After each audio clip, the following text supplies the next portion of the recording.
My whole family has been super into business for as long as I can remember. Like, everyone's got some kind of business degree and they've all worked in the business world forever.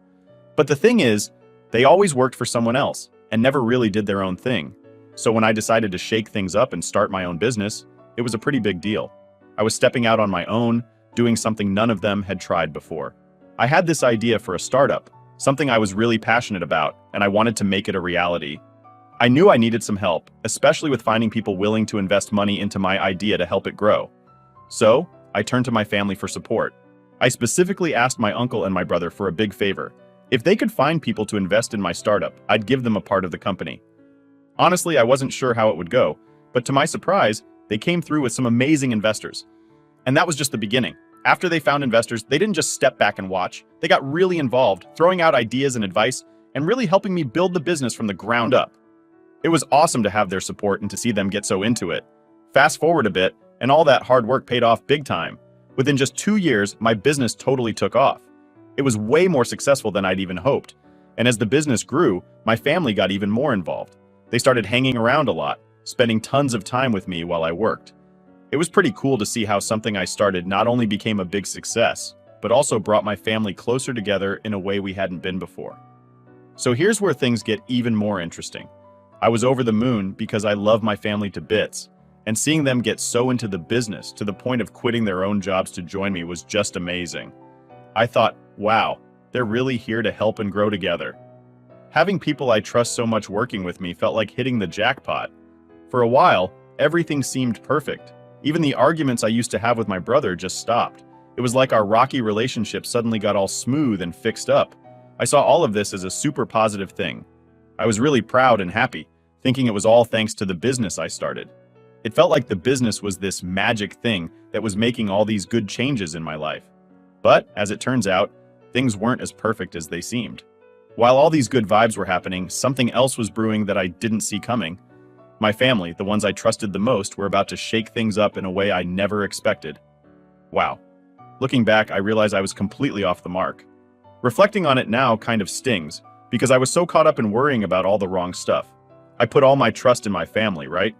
They had me so focused on watching my back with everyone else. My friends, my girlfriend, even my employees. They painted this picture where anyone outside the family circle was just out to get me, to use me for whatever they could. It's wild because at the time I wasn't swimming in cash or anything. Yeah, I was doing all right for myself, but it's not like I was at a point where I felt like I had to guard my fortune from everyone around me. And to be honest, most of the people in my life were making good money too, almost as much as I was. So, the whole idea that they were all just waiting to take advantage of me seems so off now. It feels like my family somehow managed to brainwash me into believing that only they could have my best interests at heart, which just wasn't the case. That moment of realization hit me when things started to look really different. It was during the pandemic, a time that was tough for everyone, that I began to see my family's true intentions. We were having these online meetings, right? And that's when they started pushing back on my ideas. Ideas that I had come up with, that had actually helped our company grow and succeed, were suddenly being questioned and dismissed. It was bizarre because these were the same ideas that had gotten us to where we were.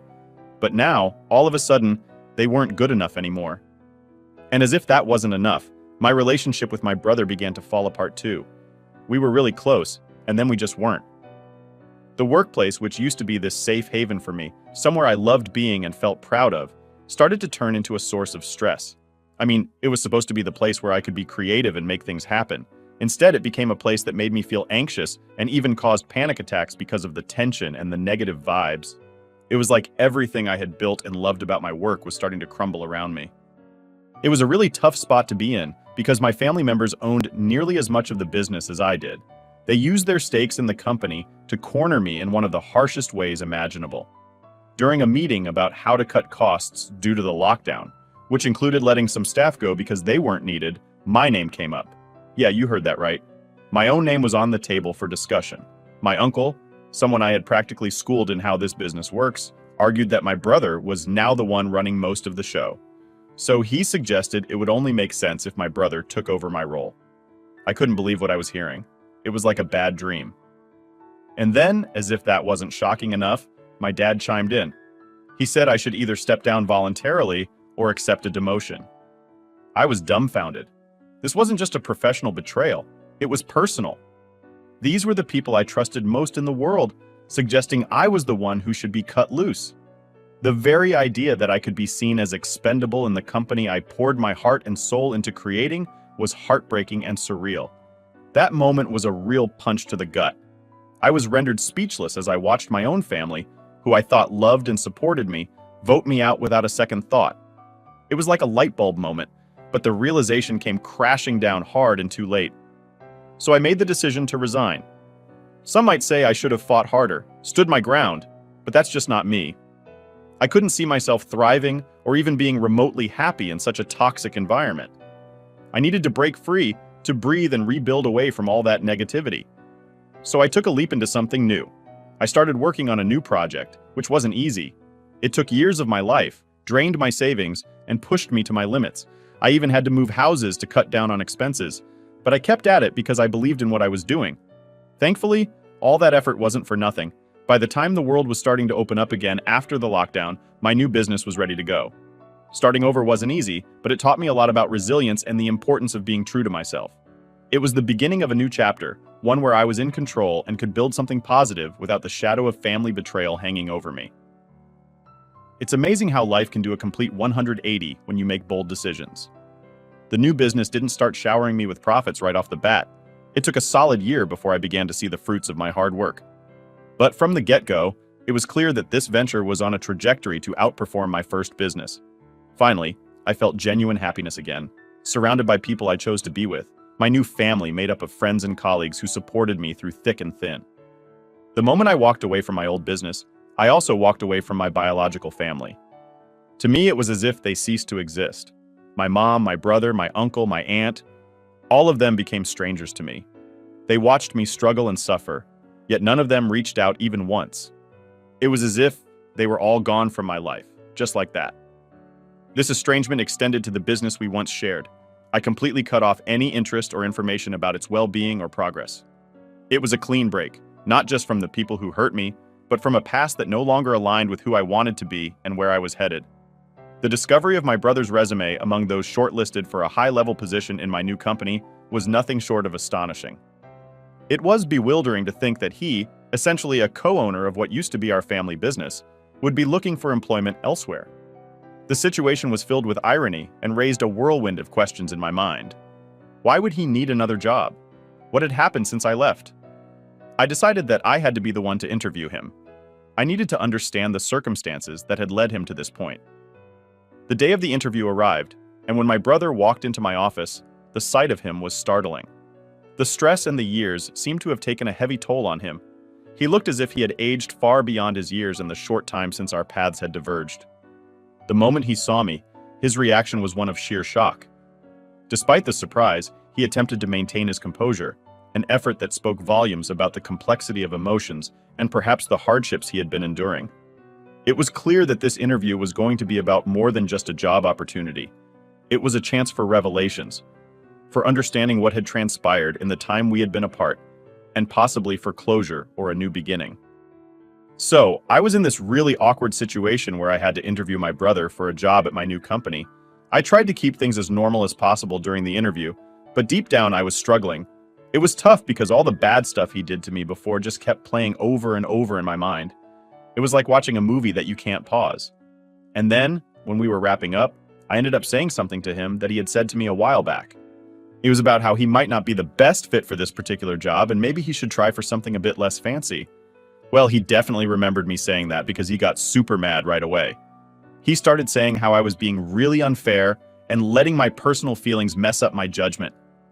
He was pretty upset, saying a bunch of stuff about how I was making a big mistake. I was like, if you don't like how things are going, you're free to leave. And guess what? He actually left. I didn't really think much of it until later when my phone went crazy. I mean, it was like everyone in my family decided to message me at once, telling me off for not hiring my brother. They were saying things like how he's way more talented than I'll ever be, and how I was wrong to not give him the job. It felt like everyone was ganging up on me just because I didn't think my brother was the right fit for the job in my company. It was a lot to deal with, especially with all those messages coming in non-stop. So, things took another twist. My whole family started hitting me up, asking me to give my brother another chance at the job, and even to help out with their company issues. Normally, I'd just shrug it off and move on. But then, my wife mentioned something that got me thinking. She pointed out that my brother has his own family to take care of, like his kids and his wife. That made me stop and wonder if I should look at the situation differently. But here's the deal. I really don't think my brother has the right skills or attitude to work at my company. It's not just about what happened before, even though that's hard to forget. It's about whether he can actually do a good job here. I guess you could say I'm worried my own feelings are messing with my decision. But then again, considering everything that went down, can you blame me? It feels like a tricky spot to be in. To add another layer to this whole mess, an old friend I grew up with, who knows both me and my brother pretty well, reached out to me. He used to work at the family company after I left, but didn't stick around for too long. He filled me in on everything that's been happening there since I walked away. Hearing it from him, someone on the inside, definitely gave me a lot to think about. Hearing from that old friend really opened my eyes to what's been happening at the company since I left. According to him, my brother, along with our uncle and dad, just started to take it easy. They seemed to think the company would just run itself without them needing to put in much effort. It's almost like they forgot that a business needs people to steer it and make decisions, not just sit back and watch. I can't help but think they really didn't appreciate the hard work I was putting in when I was there. It makes me wonder how they managed to get their business degrees in the first place. As they kept slacking off, it didn't take long for that attitude to spread throughout the company. When the people at the top don't show any interest or drive, why should the employees? So naturally, the employees started to care less and less about their work too. It's no surprise then that the company began to struggle. If nobody's trying to improve things or even maintain them, things are bound to go downhill. And that's exactly what happened. The company started losing money. It's a clear case of neglect leading to decline, which is pretty sad to see, especially considering it was a business I once poured so much of myself into. The situation at the company went from bad to worse, it seems. Not only were my brother and the others not putting in the work, but any money the company did make was being blown on expensive stuff like fancy cars. And from the sound of it, they're not even considering selling those to help the company out. My friend made a good point. It's not just about the business being in a tough spot, it's more about how it's being run. With leadership like that, any company would be heading for trouble. This whole mess has got me thinking about possibly buying the company. Imagine that, taking it over but making sure those idiots, as I've come to think of them, aren't part of the deal. I need a clean slate if I'm going to turn things around. In the meantime, I've put a pause on all communication with them. I blocked them so I can have some peace and quiet to sort through my thoughts and figure out my next steps. It's a big decision, and I don't need their constant messages distracting me or clouding my judgment. So yeah, that's the latest update. I've got a lot on my plate, trying to sift through everything and considering a move that could either be really smart or incredibly risky. But one thing's for sure. If I go through with this, it's going to be on my terms, without the dead weight to drag it down again. Setting up that meeting must have been a bold move, signaling a potential turning point. Laying down your terms clearly from the start was crucial, especially stating that they would have no role in the company moving forward. It's interesting, though not entirely surprising, that their readiness to step away became apparent once money was mentioned. It speaks volumes about their priorities, and perhaps confirms some of your suspicions about their motivations. This eagerness on their part to accept the offer, especially considering it wasn't a fortune, really underscores how little they seem to care about the true potential of the business. It's as if they saw the company more as a means to an end, quick financial gain, rather than a valuable entity with growth potential that could have been nurtured and developed over time. Their reaction must have been a mixture of validation and disappointment for you. Validation in seeing that your assessment of their commitment and vision, or lack thereof, was accurate, and disappointment in realizing that the business, which could have meant so much more under different stewardship, was so easily relinquished. Moving forward with the company under your control presents both a challenge and an opportunity. It's a chance to rebuild and redirect the business towards success, guided by a vision that values both the enterprise and the people it serves. This journey might also offer insights into your own capabilities, resilience, and the values you want to embed within the company culture. It's a significant step, but one that opens the door to reshaping the business into something that reflects your commitment, vision, and hard work. Getting my company back felt like winning a marathon that I didn't even realize I was running until the last mile. Imagine, for a moment, you had a treehouse, a special place you built with your own hands, filled with all your favorite things. Then, one day, your cousins take over, and instead of keeping it cool and awesome, they kind of let it fall apart, not really caring about it the way you did. That's what happened with my company. My family had it, but didn't really keep it in tip-top shape. They thought it would just stay awesome by itself, which, of course, it didn't. So I saw a chance to get my treehouse, company, back, and I jumped on it. I teamed up with my pal, the one who filled me in on the latest family drama and the state of the company. It's been quite the journey, but now we're co-owners, ready to clean up and bring back the magic. Buying the company back was no easy feat. Imagine trying to negotiate the rules of a board game in the middle of playing it, and everyone's trying to twist the rules to their advantage. That was what dealing with my family felt like. There were lots of under-the-breath comments and eye rolls, kind of like when you're forced to share your video game controller with a sibling who then pretends they're playing nice. But here we are. I've got the company back. And it's pretty surreal to see my family splurging on all sorts of random stuff they don't need, like someone winning a shopping spree and buying a lifetime supply of inflatable pool toys, but they don't even have a pool. And about them kicking me out before, saying I wasn't doing my part. Well, who's got the keys to the kingdom now? It's a strange twist of fate, but I'm not one to hold grudges. I'm just here, ready to roll up my sleeves, with my friend by my side, and get to work on making the company shine again. It's going to be an epic cleanup mission, but hey, I'm all for it. Now for the top comments before the update. Only God can help them. Now, NTA, I don't think you need anyone's opinion on this situation. Your brother is an egotistical person, and even if you didn't give him a job simply because of what he did to you in the past, that is completely valid as well. Just do you, OP NTA. But honestly, you should have looked into suing your family right then and there. But regardless, I don't think you're the a-hole in this situation. Story 2. So, I'm 16 years old, and I've got this best friend named Sarah, who's also 16. We've basically been inseparable since we were like 2 years old, which means we've been through everything together for 14 whole years. All through our school life, we've been in the same classes, sharing the good times and the not-so-good times.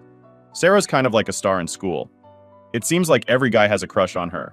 They're always going on about how she looks, especially her figure, which kind of made us both uncomfortable because, let's be honest, that's a weird and creepy thing to focus on. But if we're just talking facts, Sarah does have this sort of magazine cover look that a lot of people seem to admire. She's got that balance of being fit, but also has curves where society seems to expect them. Me? Well, I've never been the center of attention like that. I'm more like the person who blends into the background, which hasn't always been great for me. In fact, things got so tough with bullies at one point that I had to switch to a different school. It's weird how different our experiences have been, even though we're so close and pretty much like two peas in a pod in every other way. But regardless of all that, our friendship has been a constant, something solid and real amidst everything else that's been going on. Last year was super tough for me, especially because I was often picked on for being the fat friend in my group. Sarah, my best friend, knew all about it, but sometimes she'd say things that really didn't help. She'd talk about how she felt so fat that nobody would want to be around her, even though it was clear she was nowhere near fat.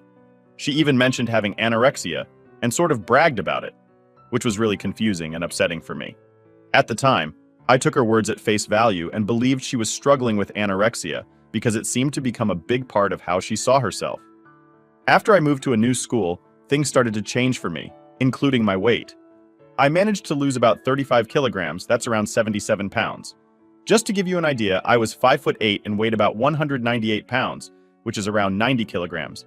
And after losing weight, I dropped down to around 121 pounds, or 55 kilograms.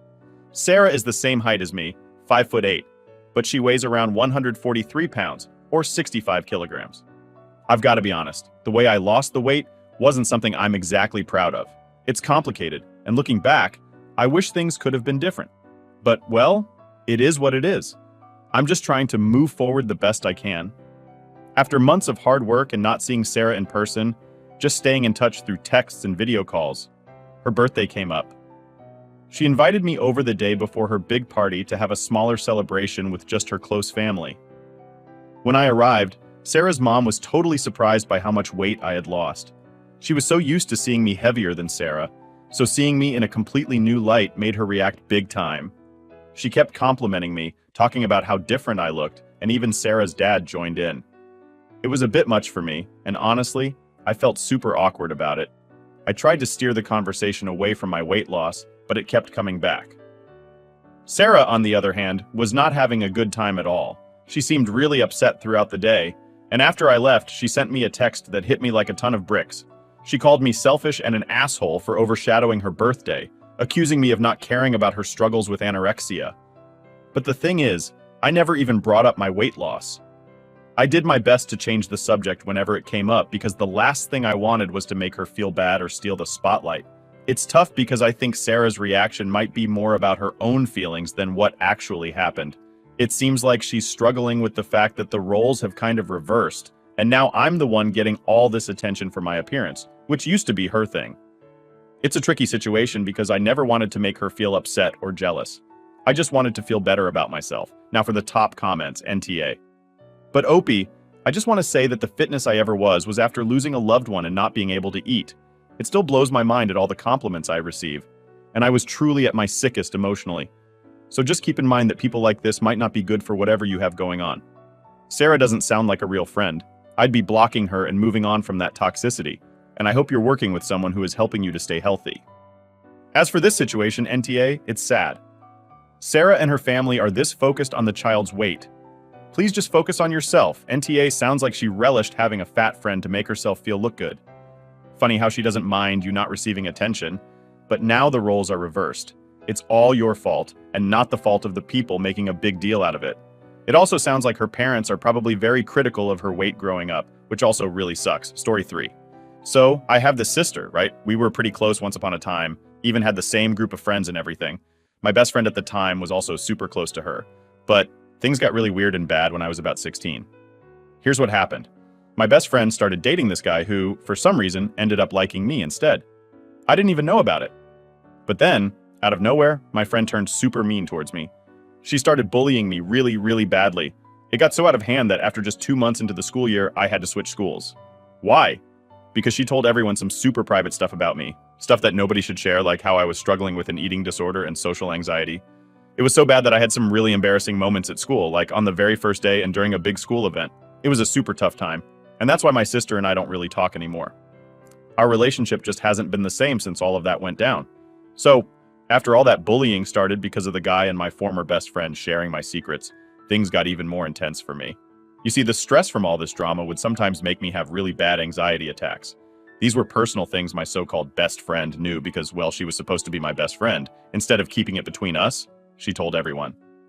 Now, about my sister, she decided to stay friends with this girl despite everything she did to me. When I finally got the courage to tell my sister how much this hurt me, she didn't take my side. She actually called me a controlling brat for even suggesting she shouldn't be friends with someone who treated me so badly. That's when it hit me hard. I felt like I didn't just lose a friend, but I lost my sister too. Our parents tried to step in, telling my sister to stay away from this girl, but my sister was adamant. She believed she had the right to choose her own friends, no matter what. They continued to be friends for a few more years, even after all the drama. My sister would even bring her to places where she knew I would be, saying she was allowed to bring her friends along. By the time their friendship finally ended, it felt like too much damage had been done. My relationship with my sister had changed so much because of all these things. Going through all that mess was a nightmare, honestly. It didn't just stop at the bullying. It kind of scarred me for a long time, and I ended up really resenting my sister for making me go through all of that. She tried to say sorry a few years back, but I wasn't ready to accept it or even listen. Fast forward to now, I'm getting ready to get married. I made it crystal clear to my parents early on that my sister wasn't going to be invited to the wedding. My brothers gave me a heads up that my parents seemed to be planning to talk about my sister in their speeches at the wedding. I had already tried talking to my parents about this, but they didn't take it seriously. They argued that they couldn't just ignore my sister's existence because, well, pretty much everyone knows I have a sister. I was straight with them. Yes, people know I have a sister, but they also know we don't talk anymore. I was firm in telling my parents that I did not want them to bring her up at my wedding. It's supposed to be a happy day for me, and I didn't want anything to bring back those bad memories. They told me I was being unfair, especially when she attempted to apologize. But I stopped her. We're now not on the best of terms. They think I'm unfair. Am I the a-hole? Now, for the top comments. If your parents can't celebrate your day without bringing up your estranged sister, maybe they shouldn't go either. Your wedding is not about her, or about them, or about whatever fantasies they have of forcing a reconciliation into. Parents don't necessarily have to give a speech like it is typically just the best man and maid of honor who gives a toast. In fact, none of the weddings I went to had either sets of parents of the bride and groom giving a speech or toast. but I am no expert on these things. I don't know why a speech toast at your wedding would even have any mention of your sister anyways. It should be about love, your two's relationship, and congratulations on your newest milestone together, etc., etc. If I was you, to prevent any potential drama, just do not let your parents be allowed to give a speech. NTA, that day is about you and you don't want them bringing you pain or drama. Explain to them that it's not about her on your one special day, and if they can't respect that, they aren't entitled to give a speech as much as it would break your heart than theirs. But it would just be hurting you for themselves.